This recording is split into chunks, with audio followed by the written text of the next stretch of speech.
Hello kabayan, magandang araw kabayan. So yun, ang i-repair natin kabayan, Toyota Corolla tayo kabayan. So panel, i-repair tayo ng panel yan. So bigyan mo natin ang mini sunbler natin na maliit lang, pero 80 yun sa kabayan, 40 pala yun sa kabayan, maliit lang pero talagang malinis talaga yan. So iba ang style dito, kailangan linisan mo bago mo lagyan ng masilya, ipakita mo yung bakal. Yan malayo yung alignment niya kabayan, so kailangan natin hilahin natin yan, yung panel na yan. Yan so nakalimutan kong i-cover pala yan yung lobo, baka yung matalsik ka ng yung upuan, pero okay lang kabayan, hindi abot yan sa upuan, hindi naman ganong matalsik yan yan. Pero dapat talaga kabira natin yan sa loob para maka may talagsik sa delikado. Pero yan okay lang kabayan, walang problema din yan kasi chinecheck natin yan dahil hinarangan natin, di ba? Kaharang tayo niyan, so walang talagsik yan tapos lagyan natin ng panginan natin para baka may foam sa loob, pero walang problema yan kasi Toyota Corolla lang yan. Tapos hila yan so medyo matibay kasi yan kabayan, hindi basta yan hilahin din. So titingnan din natin kung okay ba yung alignment. So nag-welding ako ulit doon, tapos hinilap ulit. Pasok ko din pala yung kabayan so yung pintura yung kabayan, pati sa loob tatanggalin natin yung pintuan ulit, yung bagong pintuan. So bago yan sa kabayan, brand new talaga yan So, tapos yung likuran tatanggalin niya yata, yung unahan tatanggalin niya yata yan para po yung running board pintura. Kung okay na kabayan, iligaw na agad natin yan. So ganun lang kasimple, pag medyo okay na, so linilisan natin yan. So mayroong butas-butas yung kabayan tapos niwilding ko lahat ng mga butas-butas na yan kasi yung pinag-wildingan dun sa panghila, so may butas, so niwilding natin ang yung gamit pala dito kabayan, big kabayan wala tayong gas welding dito, yung acetylene. So okay na yan sa kabayan, ready to masilya na siya. So pero gumamit muna ako ng fiber kabayan dyan, fiber na linis. Tapos pag medyo may kalawang pa naiwan, isa-sunblast natin yan. Yan linisan natin. So okay yan, diba? Yan diba? So yan diba? Okay na yung gap, kahit masilya lang walang problema, pero gumamit pa rin talaga ako ng fiber. Mas matibay talaga yung fiber din kabayan yan. Dapat konti lang talaga yung fiber kasi okay naman yung alignment yan so may tama din pala yung sa taas banda kabayan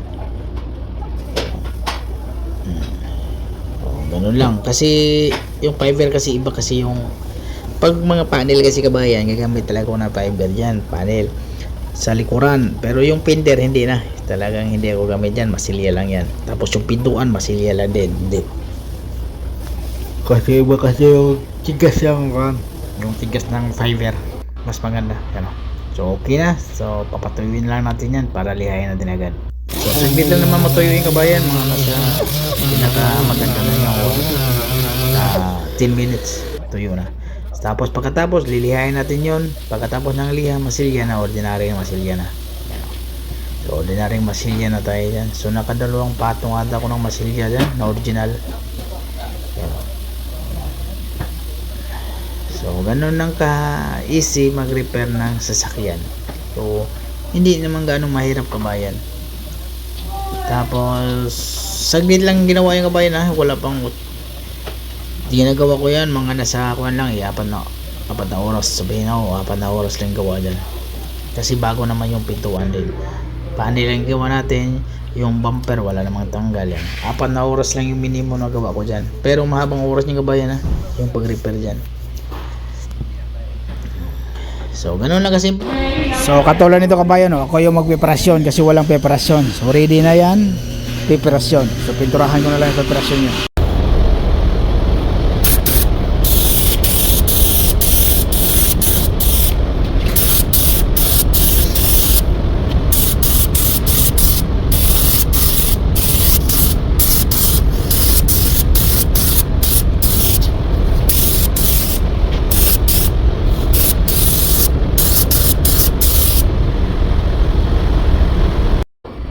Ito kabayan so kailangan natin ng UV, yung ginamit kasi natin UV primer, so kailangan natin ng UV light. Pag hindi mo malagyan ng UV light kabayan, pag mapinturahan ng final yan, mabakbak kasi yung pintura eh pag hindi mo maayos yung pagka gamit ng UV light. So kailangan naka 3 minutes siya.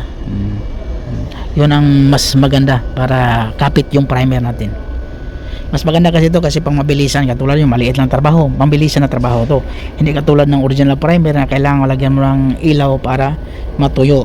So mas maganda sa original primer na mag primer ka ng hapon, so kinabukasan mo na lihain yun. Ito kasi saglit lang, pagkatapos ng 3 minutes yung katulad nito, so magpatong ako ulit ng primer na UV primer, tapos pwede ko magpatong ulit ng 3 patong lang ako kabayan, katulad nito isang patong.